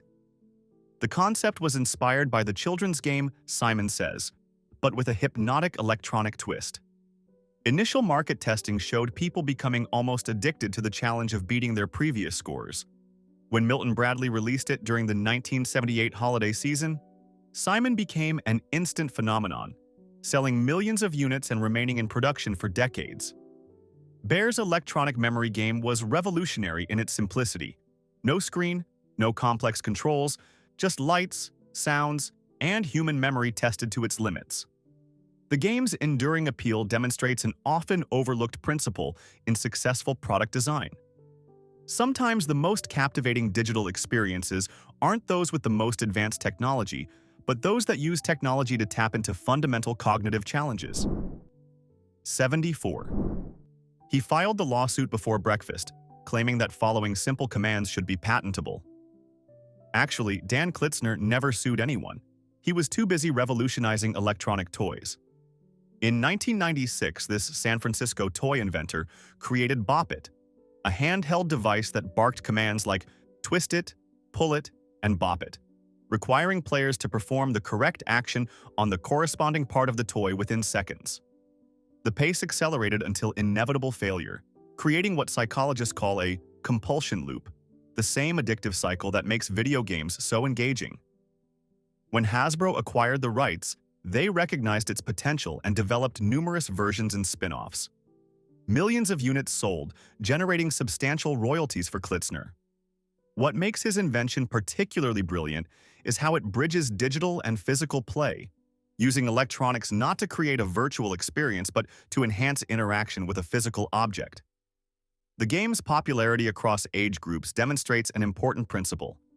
Sometimes the most successful electronic toys aren't those that transport us to digital worlds, but those that bring digital dynamics into physical reality.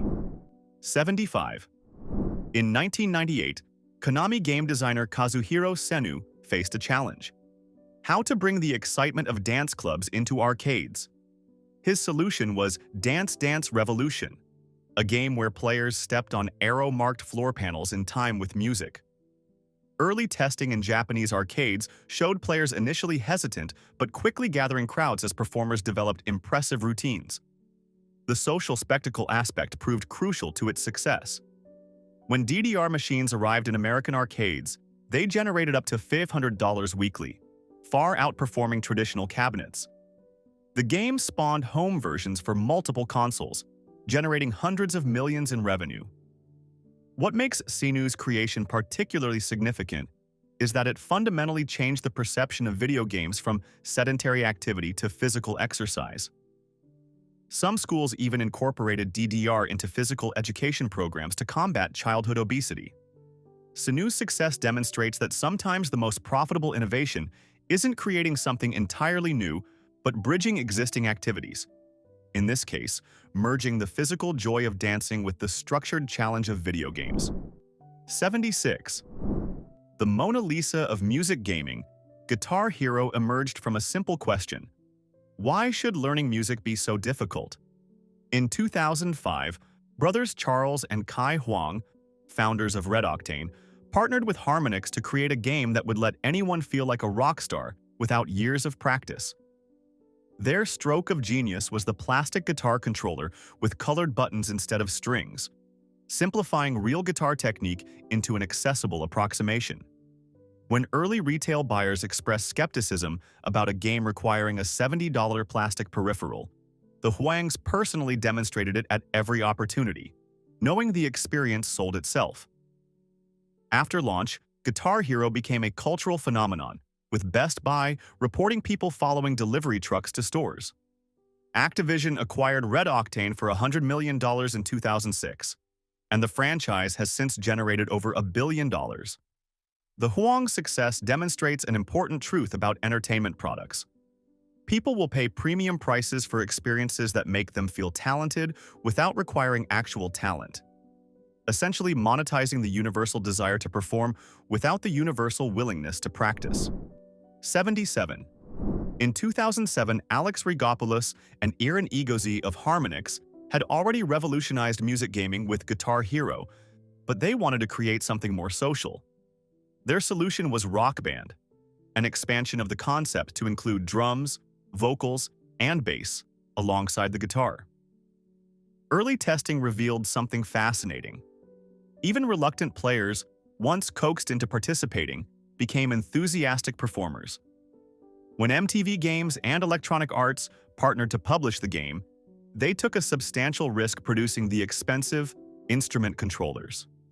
The gamble paid off spectacularly, with Rock Band generating over $1 billion in sales. What makes Rigopoulos and Egozi's success particularly interesting is their background. Both were graduates of MIT's computer music program who wanted to make music creation accessible to everyone. Their fortune came from recognizing that most people harbor rock star fantasies but lack either the talent or discipline to realize them.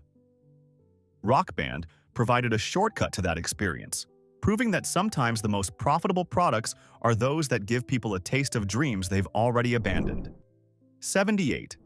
In 2006, Nintendo found itself losing the console wars against Sony's PlayStation and Microsoft's Xbox, which offered superior graphics and processing power.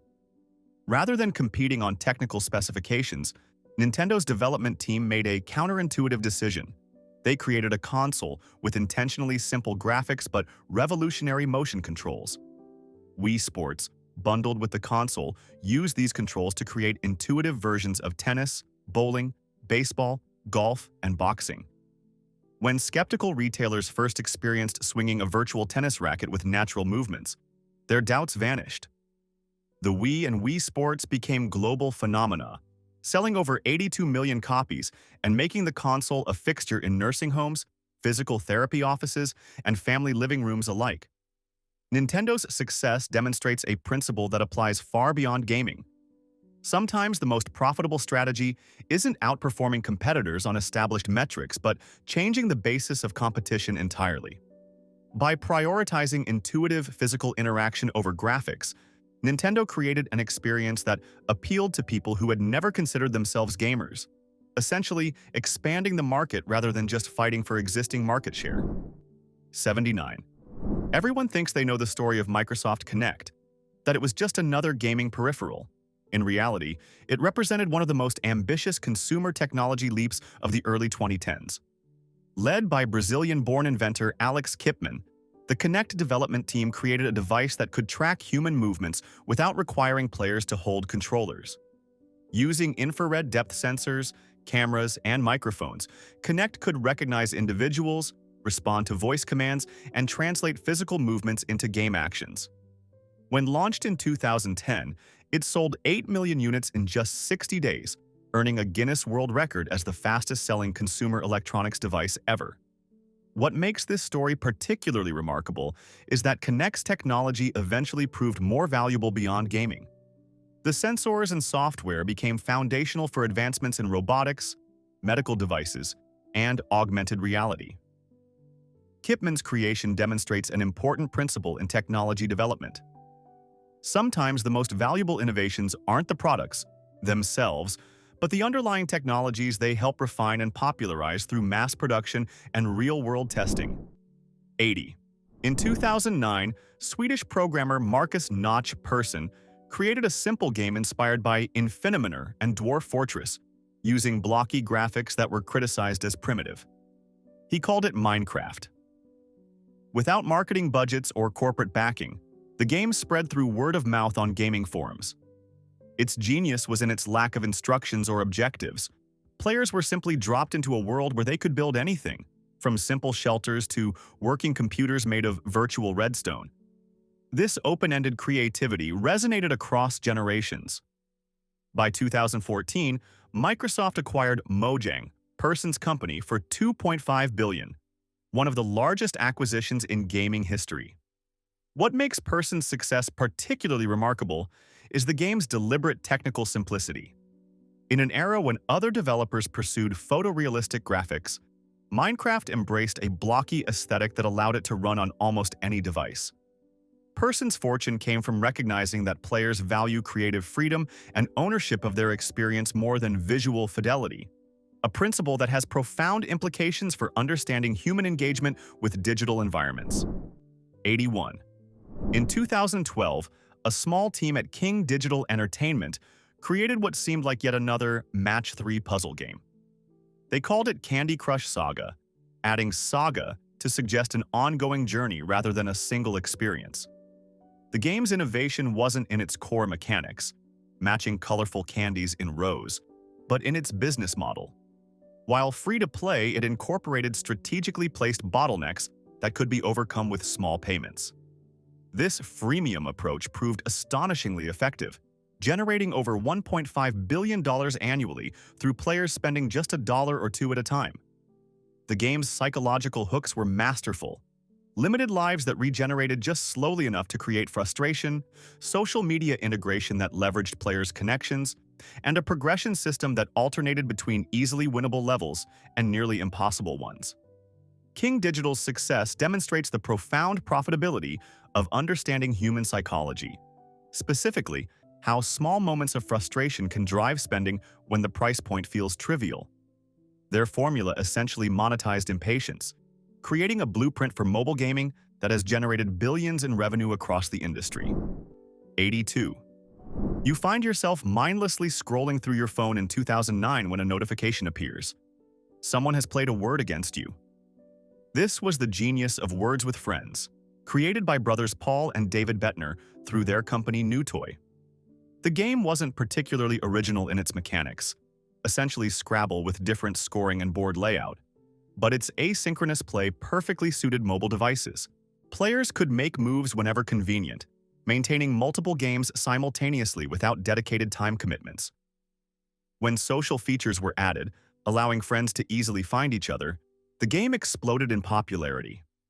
In 2010, Zynga acquired Newtoy for $53.3 million, recognizing the game's perfect alignment with mobile behavior patterns. The Bettner's success came from understanding that traditional game structures needed to be adapted for new contexts, in this case, transforming a tabletop experience requiring dedicated time into bite-sized interactions that could fill idle moments. Their fortune demonstrates that sometimes the most valuable innovation isn't creating something entirely new, but thoughtfully adapting existing concepts to new technological contexts. 83. In 2011, husband and wife team Keith Shepard and Natalia Lukianova were developing mobile games in their apartment when they created Temple Run, an endless runner, where players swipe to jump, slide, and turn while fleeing from demonic monkeys through an ancient temple. The initial version was priced at $0.99, generating modest sales. Their pivotal decision came when they relaunched it as free with in-app purchases for virtual currency and characters. This change propelled Temple Run into the stratosphere, eventually surpassing 1 billion downloads and generating over $100 million in revenue. What makes their success particularly remarkable is the game's purposeful simplicity. The controls were so intuitive that anyone could play within seconds, yet the increasing speed created a challenging experience that kept players returning. Shepard and Lukianova's fortune came from understanding the importance of accessibility in mobile gaming, creating an experience that could be played one-handed while standing in line or commuting. Their story demonstrates that sometimes the most profitable mobile experiences aren't those with the most features but those that perfectly align with the fragmented attention patterns of smartphone users. 84. In 2013, Vietnamese developer Dong Nguyen released a simple mobile game called Flappy Bird, featuring crude graphics reminiscent of 1980s Nintendo games. Players tap the screen to make a bird flap its wings, navigating between pipes in a maddening exercise of precision and timing. Initially, the game received little attention. 3 months after release, through some algorithmic quirk, or possibly just critical mass of frustrated players sharing their experiences, Flappy Bird suddenly shot to the top of download charts. At its peak, it earned Nguyen approximately $50,000 daily from in-game advertising. Then, in a move that bewildered the industry, Nguyen abruptly removed the game from app stores, claiming he couldn't handle the attention and felt guilty about the game's addictive properties. Despite its removal, or perhaps because of the publicity this generated, clones flooded app stores, with some developers making millions from their versions. Nguyen's story represents perhaps the most accidental fortune in gaming history. A simple project that captured the public imagination through its perfect balance of accessibility and difficulty, creating wealth its creator never anticipated and ultimately rejected. 85.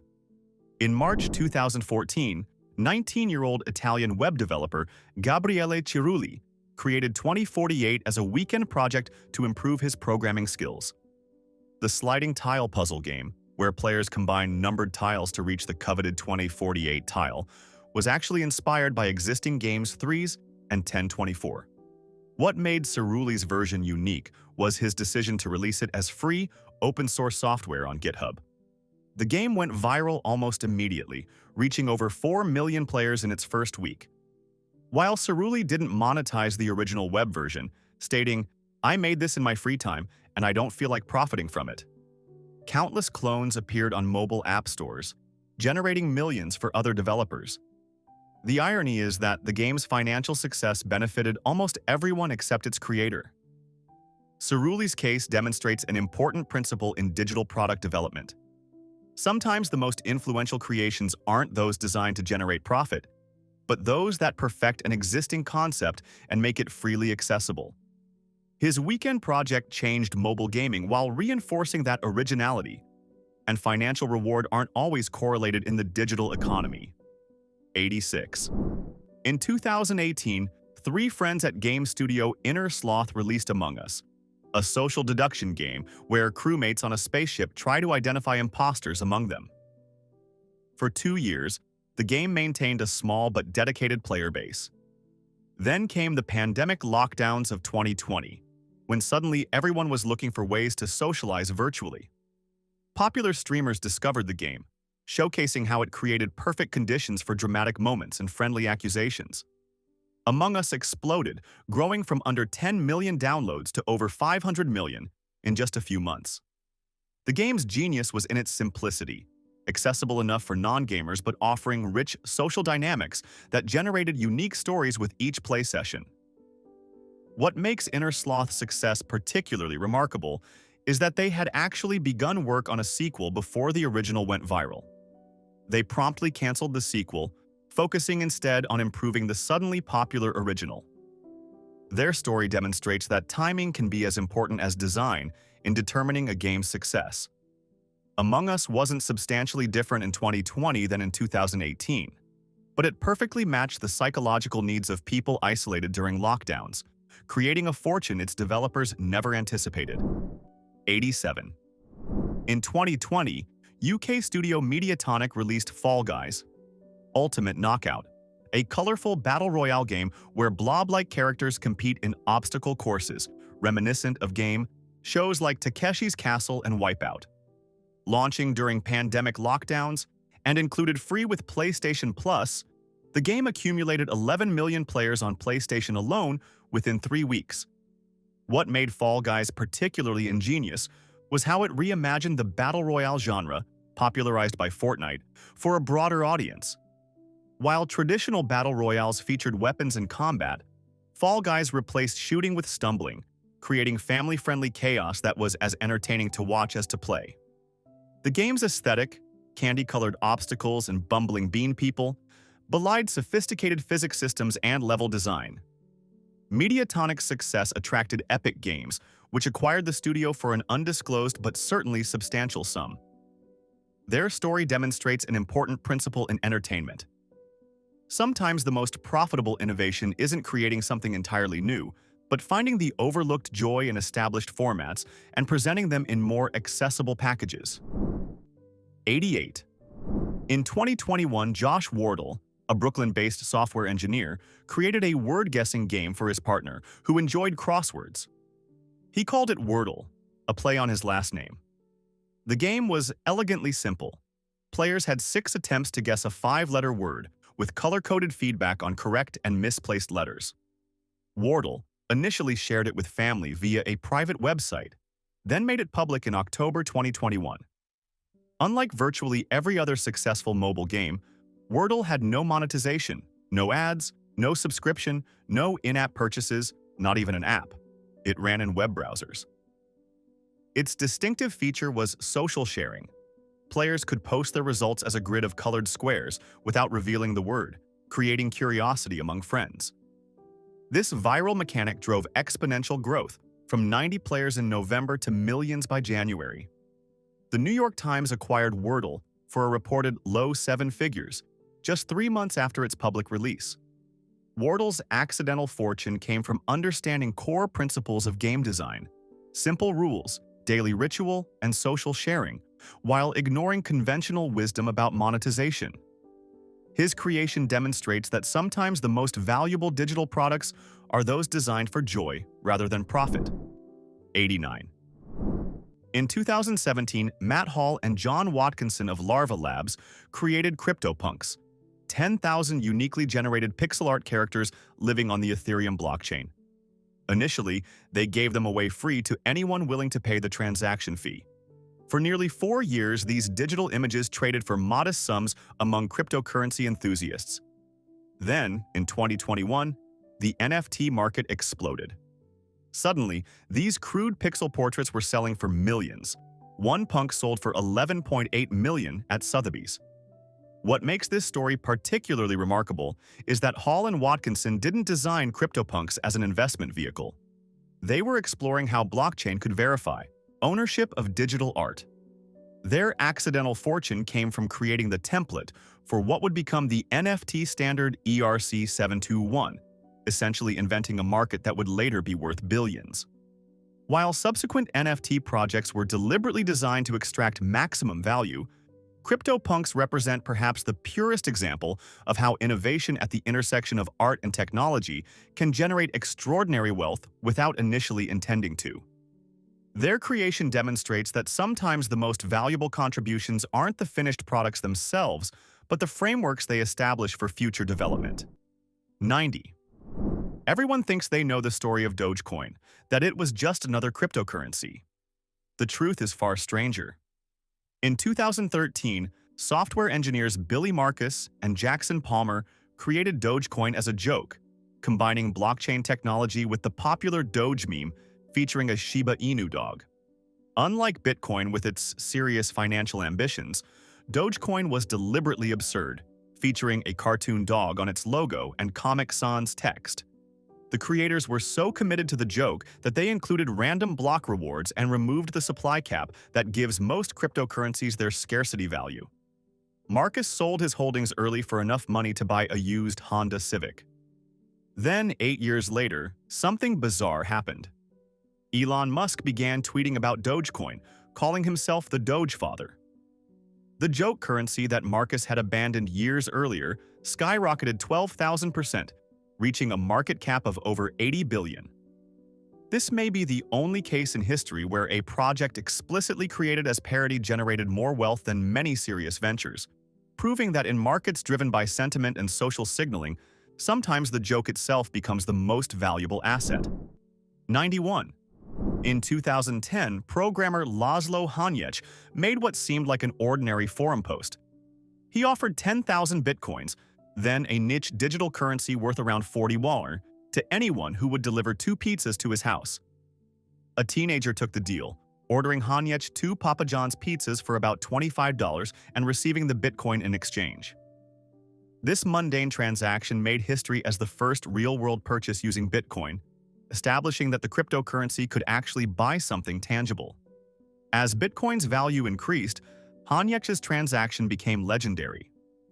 At Bitcoin's peak, those 2 pizzas effectively cost over $600 million, making them unquestionably the most expensive fast food order in human history. What makes this story particularly fascinating is that Hanyecz doesn't regret the exchange. He's proud of his role in demonstrating Bitcoin's utility. His pizza purchase helped legitimize cryptocurrency by showing it could function as actual money, not just a theoretical concept. The transaction has become so iconic that May 22nd is now celebrated as Bitcoin Pizza Day in crypto communities, commemorating the moment when digital currency stepped into the physical world through humanity's most reliable bridge: food. 92. In 2013, 19-year-old Vitalik Buterin, a programmer and Bitcoin magazine writer, proposed a new blockchain platform that could do more than just track currency. Unable to convince the Bitcoin community to expand its functionality, he decided to create his own system. Ethereum, launched in 2015, introduced smart contracts, self-executing agreements with terms written in code. This seemingly abstract innovation enabled developers to build applications on the blockchain, creating everything from decentralized finance protocols to digital art marketplaces. Through a crowdfunding campaign, Buterin raised $18 million by selling Ether tokens. Those who purchased tokens in this initial offering saw their investment multiply thousands of times over as Ethereum grew to a peak market cap exceeding $500 billion. Buterin himself became a billionaire before age 30. What makes his story particularly remarkable is that he remained focused on the technology's development rather than personal enrichment, even donating over $1 billion in cryptocurrency to various causes. His creation demonstrates how fundamental infrastructure innovations often generate far more value than the applications built upon them, the digital equivalent of owning land in what unexpectedly becomes a major city. 93. In 2005, 3 former PayPal employees, Chad Hurley, Steve Chen, and Jawed Karim, were frustrated by how difficult it was to share video online. Their solution was YouTube, a simple website where users could upload, share, and view videos. Their timing was perfect, coinciding with the proliferation of digital cameras, faster internet connections, and a generation eager to express themselves. The site grew explosively, reaching 100 million video views daily within a year. Google acquired YouTube in 2006 for once $65 billion, making the founders wealthy overnight. What truly revolutionized online creativity, however, was their subsequent introduction of the Partner Program in 2007, allowing content creators to earn a share of advertising revenue. This seemingly simple revenue-sharing model created an entirely new career path, the professional content creator, and has generated billions in income for millions of creators worldwide. Hurley and his co-founders' fortune came not just from selling their company, but from recognizing that user-generated content could be more than a hobby. It could be a profession. Their vision transformed entertainment, creating a parallel media universe where individuals could compete with traditional studios for audience attention and advertising dollars. 94. In 2010, Kevin Systrom was developing a location-sharing app called Bourbon when he noticed something unexpected. Users were largely ignoring the check-in features but enthusiastically sharing photos. Recognizing the signal in the noise, he and co-founder Mike Krieger pivoted, dramatically stripping away everything except photo sharing and adding distinctive filters that made amateur photos look professional. They renamed the streamlined app Instagram, launching it exclusively on iOS in October 2010. The app reached 1 million users in just 2 months. Unlike competitors focusing on web platforms, Instagram bet entirely on mobile, creating an experience optimized for smartphone users. When Facebook acquired the company for $1 billion in April 2012, Instagram had just 13 employees and no revenue. At the time, many considered the price outrageous for an app with no business model. In retrospect, it may have been one of the greatest bargains in tech history. Instagram now generates an estimated $20+ billion in annual revenue. Systrom and Krieger's fortune came from recognizing a fundamental shift in how people wanted to communicate, moving from text to images, from complexity to simplicity, and from desktop to mobile, before most industry observers fully appreciated the magnitude of these changes. 95. You need to send a message, and your phone company wants to charge you per text. This frustration was the origin of WhatsApp, created in 2009 by Jan Koum and Brian Acton, both former Yahoo engineers who had been rejected for jobs at Facebook. Their insight was simple but revolutionary. Use internet data instead of SMS to send messages, avoiding carrier charges. Unlike competitors requiring usernames, WhatsApp used phone numbers as identifiers, making adoption seamless. The founders initially charged $1 per year after a free trial, purposely avoiding advertising. This modest business model still attracted 450 million monthly users by 2014. Facebook, recognizing both the threat and opportunity WhatsApp represented, acquired the company for an astonishing $19 billion, despite the app generating just $20 million in annual revenue at the time. What makes this story particularly remarkable is that Koum, born in Ukraine, grew up in a house without running water. His mother's food stamps envelope was kept in his desk as a reminder of their humble beginnings.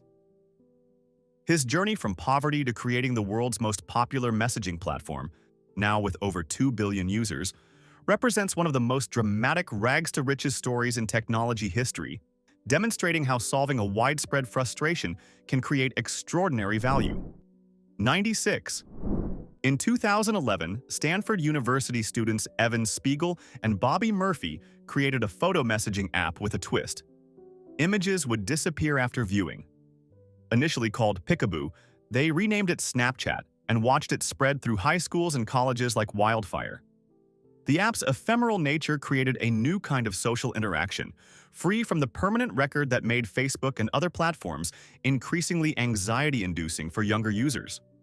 When Facebook offered $3 billion to acquire the company in 2013, Spiegel famously rejected it, a decision that seemed foolhardy to many observers. As Snapchat continued growing and adding features like Stories, later copied by Instagram, the company went public in 2017, reaching a valuation exceeding $100 billion by 2021. What makes Spiegel's success particularly noteworthy is how it contradicted conventional Silicon Valley wisdom about monetization and user growth at all costs. Snapchat prioritized engagement quality over quantity and refused to compromise on core features, like chronological feeds, when competitors were optimizing algorithms for addiction.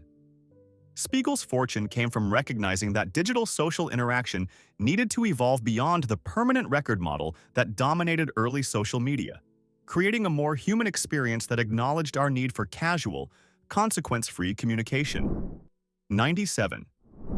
In 2012, Zhang Yiming, a Chinese software engineer, founded ByteDance and launched a news recommendation app powered by artificial intelligence. While successful in China, His global ambition led to the 2017 acquisition of musical.ly, a lip-syncing app popular with American teenagers. ByteDance merged it with their similar app TikTok, creating a global short-form video platform. What differentiated TikTok was its algorithm. Rather than primarily showing content from accounts users followed, it analyzed viewing behavior to deliver highly personalized feeds from creators worldwide. This seemingly subtle difference created an addictive experience where users could endlessly discover new content tailored to their interests. The platform exploded in popularity during the pandemic, reaching over 1 billion users and making ByteDance worth more than $140 billion. Zhang became one of China's wealthiest individuals before stepping down as CEO in 2021 amid increasing regulatory scrutiny. His success came from recognizing two fundamental shifts in digital content consumption: the move toward video and the willingness of users to consume content from strangers if it matched their interests. TikTok's algorithm essentially automated serendipity, creating an experience that felt both personalized and surprising, a combination that proved irresistible to users worldwide. 98. In 2011, Eric Yuan, an executive at Cisco's WebEx, became frustrated that customers remained unhappy with the video conferencing experience despite his team's efforts. When his proposals for a complete platform redesign were rejected, he made the risky decision to leave and start from scratch. He founded Zoom, focusing obsessively on ease of use and reliable performance. For years, Zoom grew steadily but unspectacularly, reaching a valuation of $1 billion in 2017. Then came 2020 and the COVID-19 pandemic. As lockdowns forced remote work and education worldwide, Zoom usage exploded from 10 million daily participants to 300 million in just months. The company's stock soared, briefly giving it a market capitalization exceeding $150 billion and making Yuan a billionaire. What makes his story particularly remarkable is that Zoom succeeded against entrenched competitors, not through revolutionary technology, but through relentless focus on user experience, making video meetings just work when rivals required downloads, plugins, and technical troubleshooting. Yuan's fortune came from solving a problem many considered already solved, demonstrating that even in mature markets, significant value can be created by simply executing the basics exceptionally well. 99. Everyone thinks they know the story of Elon Musk, that he founded Tesla. In reality, Musk was an early investor who joined Tesla in 2004, a year after engineers Martin Eberhard and Mark Tarpenning founded the company. Musk's initial $6.5 million investment gave him chairman status and significant influence, but he didn't become CEO until 2008 after internal conflicts led to Eberhard's departure. What makes Musk's Tesla journey remarkable is its improbability. He poured proceeds from his PayPal exit into a company making electric sports cars when conventional wisdom held that electric vehicles were glorified golf carts. Through manufacturing crises, near bankruptcies, and intense skepticism from the traditional auto industry, Musk maintained his conviction that compelling electric vehicles could drive a sustainable energy transition. As Tesla achieved profitability and recognition as the world's most valuable automaker, Musk's stake grew to be worth over $200 billion at its peak, making him briefly the world's richest person. His wealth accumulation demonstrates how concentrated conviction in transformational technologies can generate returns that dwarf traditional investments, essentially betting against consensus and being spectacularly right. 100. In 1994, after observing the rapid growth of internet usage, Jeff Bezos identified an opportunity to create an everything store that would leverage the new medium's reach and convenience. He started with books, products with known specifications that didn't need to be touched before purchase, creating Amazon in his garage with an initial investment from his parents. While the company grew steadily through the 1990s, Bezos' truly transformative insight was recognizing that Amazon could become more than a retailer. It could be an infrastructure company. By creating systems for his own needs, then offering them to others, like Amazon Web Services, he built multiple billion-dollar businesses under one umbrella. What makes Bezos' wealth accumulation particularly remarkable is his unflagging commitment to reinvestment rather than profit-taking. For over 2 decades, Amazon plowed nearly all profits back into expansion, testing new categories and building infrastructure that competitors couldn't match. This long-term orientation, unusual in American business, created a trillion-dollar company and made Bezos among the world's wealthiest individuals. His story demonstrates that sometimes the most profitable approach isn't maximizing short-term returns, but systematically eliminating friction from entire economic sectors. And for our final fact, 101. In 1975, Harvard dropout Bill Gates and his childhood friend Paul Allen saw an advertisement for the Altair 8800 personal computer in Popular Electronics. They contacted the manufacturer, claiming to have a basic interpreter for the machine, which they hadn't actually written yet. When given the opportunity to demonstrate, they created the software in just weeks, founding Microsoft to develop and license it. Gates's pivotal insight wasn't creating the best software, but understanding how to monetize it at scale. When IBM needed an operating system for their first personal computer, Gates acquired one from another company for $75,000, modified it into MS-DOS, and, crucially, retained the right to license it to other manufacturers. This decision transformed Microsoft from a programming language company into the standard-bearer for personal computer operating systems. As Windows eventually dominated the PC market, Gates became the world's richest person, with a fortune exceeding $100 billion. What makes his wealth creation particularly significant is how it stemmed from recognizing that in the emerging software industry, intellectual property could generate returns far exceeding physical goods, essentially creating value from infinitely reproducible code rather than resource-constrained manufacturing. So that wraps up our journey through the weirdest ways people got rich.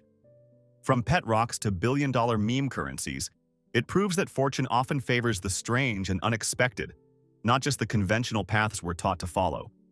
But now it's your turn. What do you think? Are these unusual success stories proof that anyone with creativity can strike it rich, or just rare lightning strikes of luck that can't be replicated? Maybe the Flappy Bird phenomenon or million-dollar homepage changed your perspective on what's possible. Did we miss any bizarre money-making schemes that deserve a spot on this list? Share your favorite weird wealth story in the comments, or tell us which one you wish you'd thought of first. If you're hungry for more unexpected success stories, you know what to do. Hit subscribe and join us next week when we explore how famous failures became billion-dollar comebacks.